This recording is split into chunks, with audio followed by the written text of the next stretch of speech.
جنت کل بروز محشر اللہ تبارک و تعالیٰ کی بارگاہ میں یہ عرض کرے گی کہ اے میرے مولا، تو نے مجھ سے یہ وعدہ کیا تھا کہ میں تیرے اندر 2 ارکان رکھوں گا جس کی وجہ سے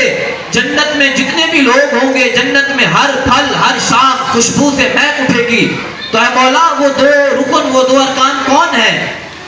تو جب یہ جنت رب کی بارگاہ میں عرض کرے گی تو اللہ تبارک و تعالی حکم فرمائے گا کہ امام حسن اور امام حسین کو جنت میں داخل فرما دیا جائے۔ جب امام حسن اور امام حسین جنت میں داخل ہوں گے، حالانکہ جنتی نوجوانوں کے یہ سردار ہیں، جب یہ دونوں شہزادے حضور کے جنت میں داخل ہوں گے تو جنت خوشبو سے مہک اٹھے گی،